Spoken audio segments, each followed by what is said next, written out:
Olá, este é um episódio do programa educacional do CDT, Centro de Doenças Tromboembólicas do Hemocentro da Unicamp e da SBTH, Sociedade Brasileira de Trombose e Hemostasia.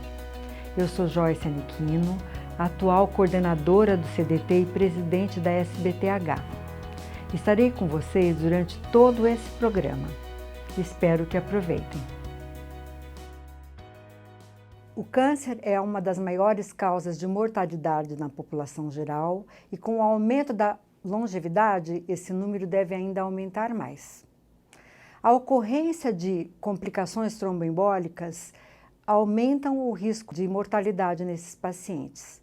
E para falar desse assunto, eu tenho hoje comigo o Dr. Antônio Zerati, que é cirurgião vascular, que é professor colaborador da USP de São Paulo e também chefe da equipe de cirurgia vascular do ICESP. Bem-vindo, professor. Obrigado, professora Joyce. É uma honra aí ter recebido esse convite. E além de agradecer o convite, queria parabenizá-la também pela iniciativa, que é fantástica, né? Aproximar a comunidade médica de temas tão importantes. Obrigado pelo convite e parabéns pela iniciativa. Então, a primeira questão que eu gostaria de lhe fazer é: quais fatores de risco dentro dos pacientes com câncer podem estar associados a um aumento de risco de trombose?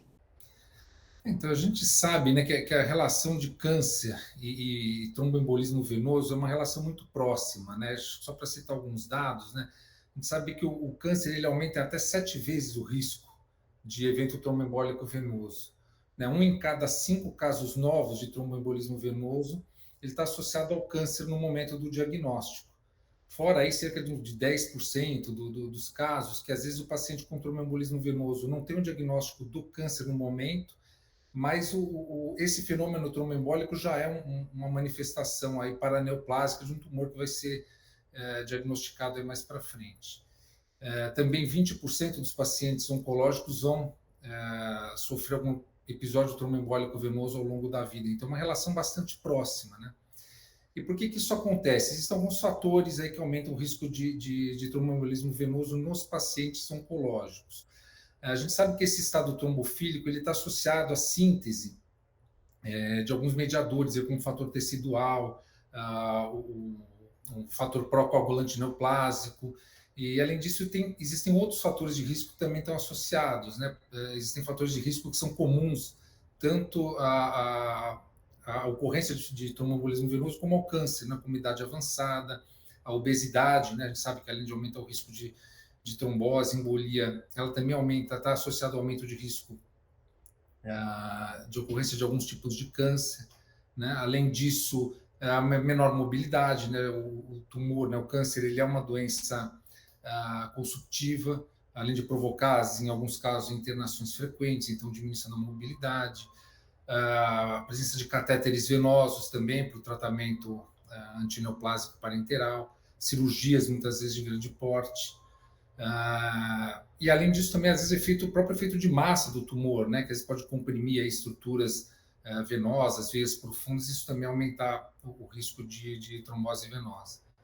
Agora é importante lembrar que a gente fala assim, câncer associado à trombose, né, ou trombose associada a câncer. O câncer é um termo muito genérico, né? A gente sabe que os tipos de câncer são completamente diferentes uns dos outros. Então, isso vale também quando a gente fala do risco de desenvolver tromboembolismo venoso no paciente oncológico. Isso depende muito do tipo de câncer que o paciente tem, né? Então, os tumores, os tipos de câncer mais associados à trombose e ao tromboembolismo venoso são os tumores de pâncreas, sistema nervoso central, pulmão, estômago, ginecológicos, algumas doenças meloproliferativas, enfim. E além do tipo de câncer, também o estadiamento, né? Aqueles pacientes com doença metastática também têm um risco de desenvolver tromboembolismo venoso maior do que aqueles pacientes com doença mais localizada. Tá ótimo. E imagina que a gente está diante de um paciente, nós fechamos o diagnóstico de um fenômeno tromboembólico. Há diferença no tipo de tratamento se o paciente tem ou não tem câncer? Existe assim, até poucos anos atrás, o tratamento ele diferia, assim, por exemplo, no fim da década de 90, alguns estudos sugeriam que o paciente com câncer e trombose venosa profunda era automático que ele fosse tratado com implante de filtro de veia cava. Isso aí no final da década de 90 para cá caiu por terra e mesmo em relação à medicação anticoagulante, se preconizavam tratamentos diferentes. Né? Então, o paciente não oncológico, né, o paciente geral, a população geral, tendia a ser tratada com uso de antivitamina K, e os pacientes oncológicos aí se preconizava o uso de heparina de baixo peso molecular.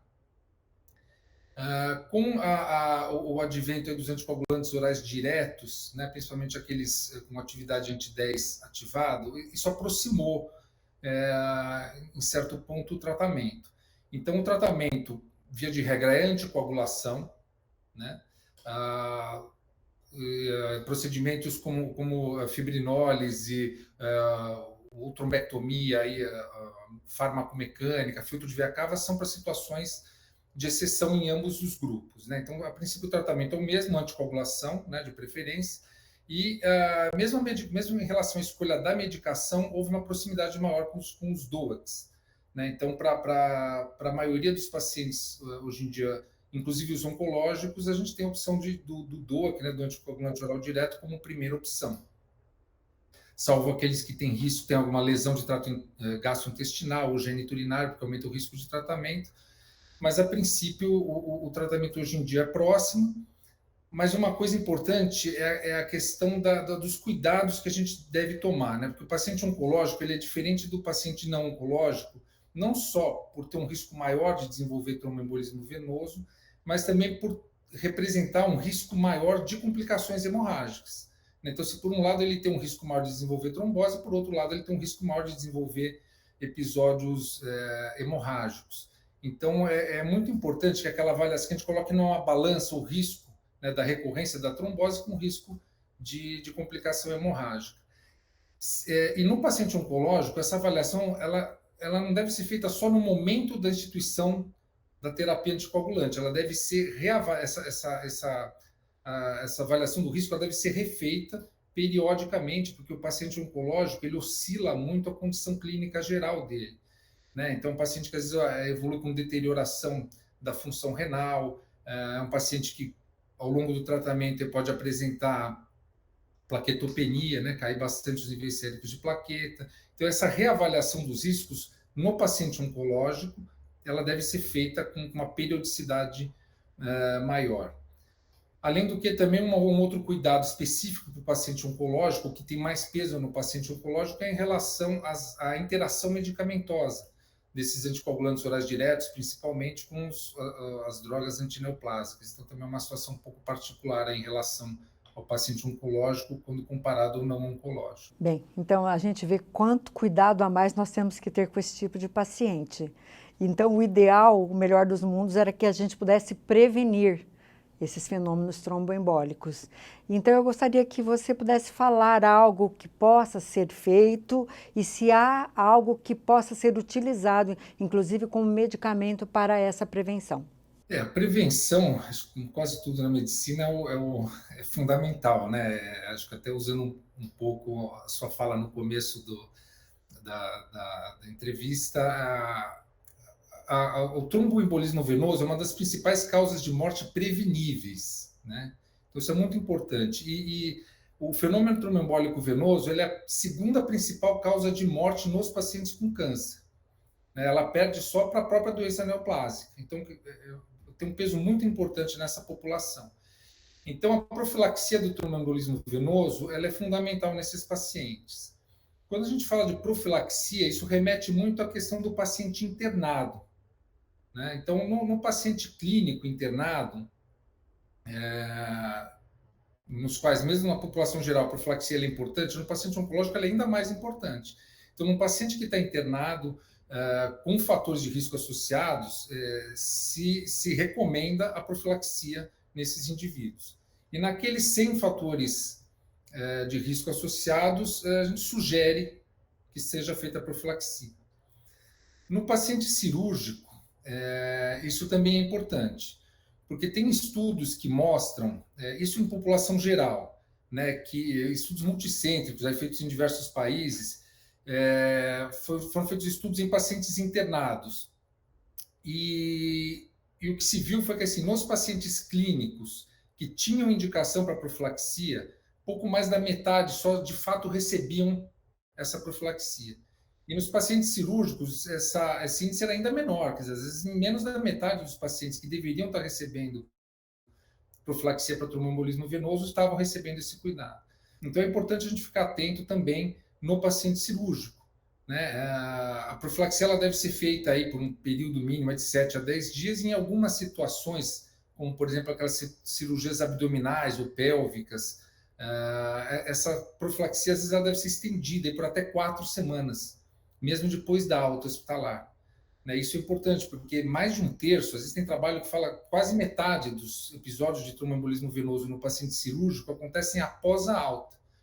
Né? Então, em muitas situações, não basta a gente fazer profilaxia só com o paciente internado, a gente tem que estar atento, porque alguns pacientes merecem esse cuidado por períodos mais prolongados, inclusive após a alta hospitalar. Né? Tem aquela escala de Caprini, que ajuda a prever o risco do paciente cirúrgico, pode ser usado para guiar as condutas. Né? Mais recentemente, também estudos em pacientes ambulatoriais, né? Pacientes clínicos ambulatoriais, oncológicos, também mostraram que pode haver benefício em se fazer profilaxia. Né? Então, um paciente que fez o diagnóstico do câncer vai começar o tratamento antineoplásico ambulatorial, né? Frisar que eu não estou falando do paciente internado. E naqueles pacientes de maior risco, alguns trabalhos mostraram também que pode haver benefício na profilaxia química desses pacientes. Né? E o que é esse paciente de maior risco? Também tem uma escala, aí essa escala de Corana foi considerado o paciente de maior risco aquele paciente que fez 2 ou mais pontos utilizando-se essa escala. Então, a gente está falando isso para profilaxia química, a gente não pode esquecer que existem outras maneiras de profilaxia, né? Porque aquele paciente que tem um risco hemorrágico maior, em que o risco do uso de anticoagulante é maior, você tem outras medidas que você pode lançar a mão, na profilaxia mecânica, vai desde deambulação precoce até o compressor pneumático intermitente, ou a meia elástica, né, um pouco menos de evidência em relação ao compressor, mas também existem medidas aí não farmacológicas para os pacientes de maior risco hemorrágico. E talvez você pudesse comentar um pouquinho sobre o implante de filtro de veia cava, profilaticamente, vamos dizer. O filtro de veia cava, ele, como eu falei anteriormente, assim, no início da década de 90, chegou-se a cogitar o implante do filtro como um tratamento de escolha para os pacientes com câncer, no tratamento de trombose venosa profunda, mas isso caiu por terra. Né? A gente tem estudos aí que mostram que o implante do filtro, ele até diminui a ocorrência de embolia pulmonar, mas ele não teve grande impacto na sobrevida dos pacientes. Então, ele diminuiu a ocorrência de embolia pulmonar, mas isso não teve efeito na questão da sobrevida, além de aumentar o risco de recorrência da trombose venosa profunda nesses pacientes que tiveram filtro de cava implantado. Então, o filtro de cava no paciente com câncer, ele deve ser visto assim com bastante cuidado, e as indicações acho que são basicamente as mesmas dos pacientes não oncológicos, né? Principalmente aquele paciente com uma trombose venosa na fase aguda e com contraindicação para tratamento anticoagulante. Né? E também naqueles pacientes que estão em vigência de anticoagulação adequada, mas que tiveram progressão da trombose, um evento embólico na vigência do tratamento adequado. Falando especificamente da população oncológica, é um cuidado que deve ser tomado em relação ao estadiamento da doença.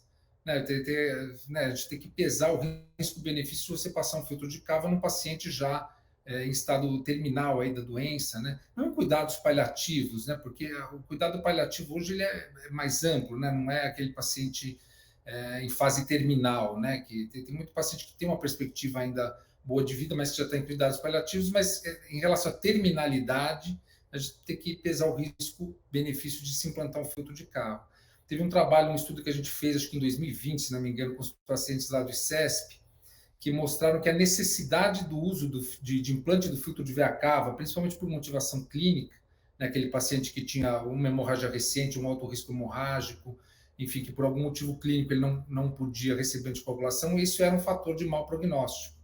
né? A necessidade do implante, claro, não o filtro especificamente, mas a necessidade de se implantar o filtro se mostrou um marcador de mau prognóstico, né? Pior até do que a própria doença metastática, né? Então, resumindo assim, as indicações são mais restritas, realmente o paciente então com trombose venosa na fase aguda e contraindicação para anticoagulação, ou com progressão da trombose na vigência de anticoagulação adequada e que tem ainda uma perspectiva de sobrevida que justifique a implantação do filtro. E a última questão é, na prática clínica, você considera que nós deveríamos utilizar aqueles scores de predição de trombose? Eu acho que eles ajudam bastante, né? A gente não pode, às vezes você tem que individualizar o tratamento, né? Além de individualizar o tratamento, acho que uma coisa importante é compartilhar a decisão, né, com o paciente familiar. Mas essas escalas elas ajudam sim, acho que a guiar as condutas, mas não como uma lei absoluta, né? Acho que ajuda a guiar, mas a gente não pode deixar de lado também a questão de individualizar o tratamento e compartilhar a decisão com os pacientes e os familiares. Tá ótimo. Eu agradeço muito e espero que em breve possamos ter outras entrevistas. Vai ser um prazer. Eu que agradeço o convite. Obrigado, professor Joyce. Se você gostou deste episódio, não deixe de compartilhar com seus colegas. Outros episódios estão disponíveis no site do CDT e da SBTH. Aproveitem!